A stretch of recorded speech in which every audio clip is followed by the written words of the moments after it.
Okay, we're back. Everything's cleaned up. Off camera, what I did is I cleaned up all the switches. I was going to show you guys a little trick I like to do on this last one. You got sausage fingers like I do. What I use is this handy dandy spring-loaded tweezers, and I actually have a couple of these. This one, Chinese quality being what it is, considerably more gripping power than the other one. So yeah, anyway, so I just kind of put that in there, put it right on top of the contacts, give it a couple of swipes, and it applies force exactly where it's needed and only where it's needed. It really does a nice job cleaning all that up. So what we have here is our clean parts bin. These have all been cleaned and blown off. Here's my square reel. Looks beautiful after getting the wax and mean green treatment. I'm going to start lubing things a little bit before I put them back together. This is Super Lube. Clay's talked about that in his site a million times. Just a little bit over the top of the circuit board there. I like to kind of hit the spots that Gottlieb hit back in the day. The rack runs on that. It's metal on metal. I'm going to hit a couple other metal on metal spots. The rack also runs in here. Hit these little notches on this wheel here. This is not metal on metal, this is plastic on plastic, and if you don't want to put it on there, don't. But I do. If the stuff's going to freeze up someplace, it'll freeze up everywhere, so whatever. I think it's just fine. This has been 30 years, and when I took this one apart, it was okay. If you don't want to do it, don't do it. Also, I get a little bit along this cam here, very, very little bit, and also a little bit along this ratchet surface here. Same thing, just a little dab will do ya.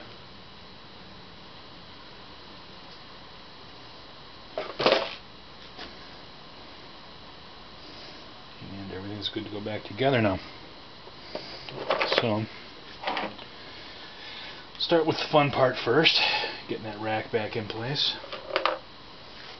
Cock it a little bit. Put it into the two grooves.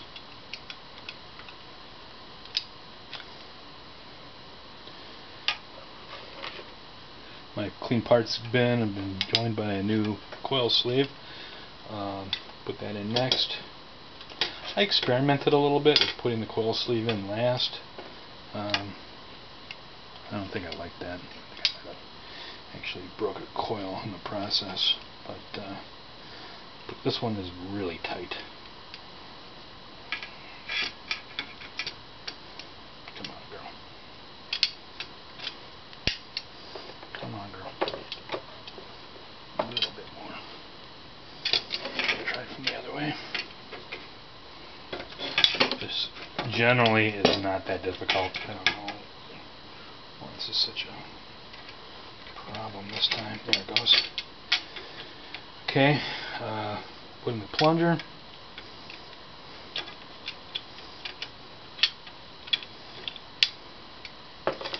Finally, I need to do my little ballet here.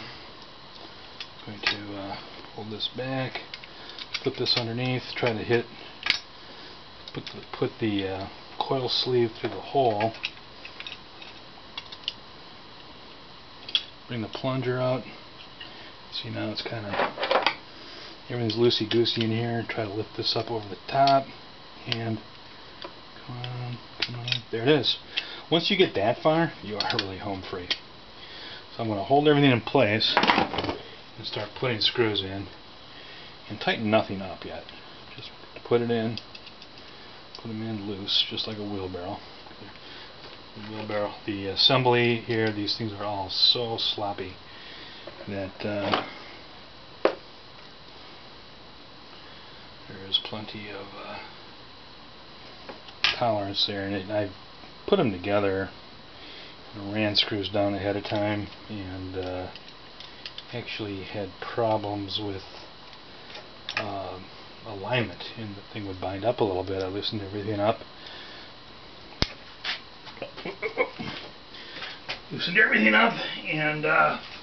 tighten it back down, and we were good to go. So I'm not put that spring in just yet because I'm going to give myself some space here to not booger everything up. Okay, whip out my DeWalt impact wrench, also known as a screwdriver. Make sure that's nice and loose in there.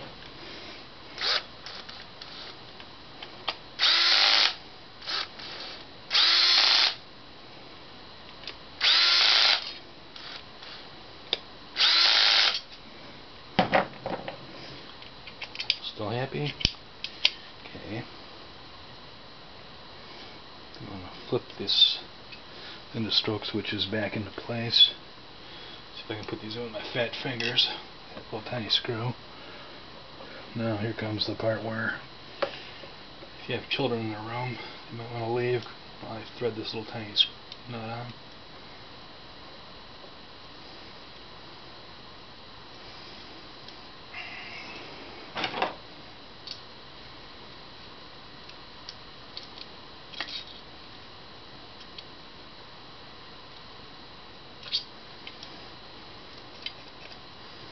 Success!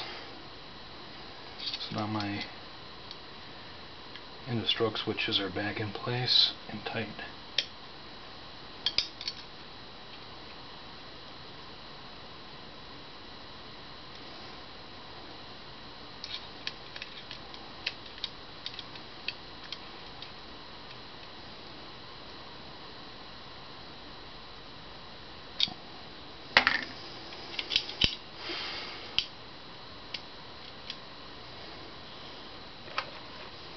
My turn spring back on my rack.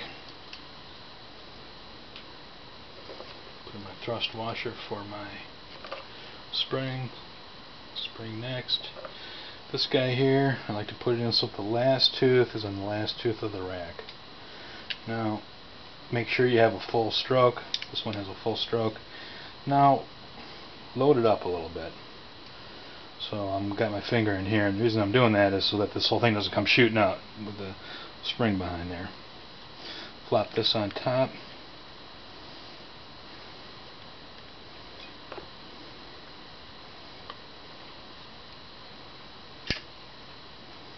Make sure that the wheel doesn't go backwards. Catches on this little ratchet in there. And we are actually home free. Holding it from the top.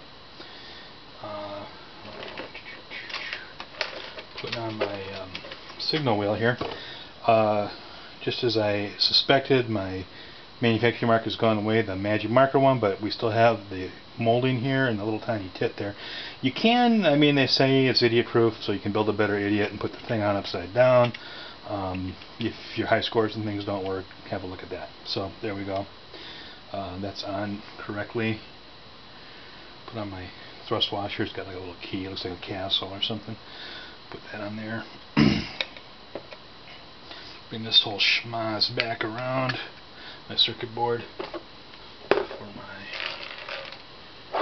Ooh, I had a casualty. I lost my wave spring, so I'm going to go look for that. But what I'm going to do is probably in my ultrasonic cleaner. I'm just going to put this on here bareback for now. I gotta come back and catch up with the wave washer that goes underneath that. So that just goes in there. Put it on here. Put my couple of screws back in place.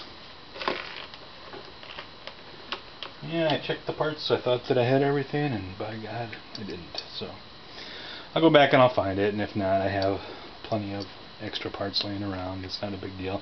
In fact, it might be something that you might want to think about if you're going to really get into this and tear these things down this far. You're going to probably lose a part or two along the way, and you might want to just have some spare score reels to scavenge parts off until you can get them from CGI.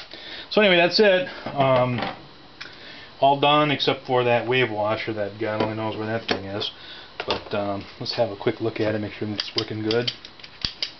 Seems like it likes to go around nice. It even went... It loads up extra when you get to the 9. Seems like it made it all the way through that. At 9, all 3 score reels are open. I'm sorry, closed. At 0, they're all open. This is a 4-player kind of unique situation. All the switches are open at 0. Most wedge heads are not like that. 2 players are not like that. Very unique, but that's how this one is. So we're done. Gotta grab my wave spring. I'll do that off camera. Alright, thanks.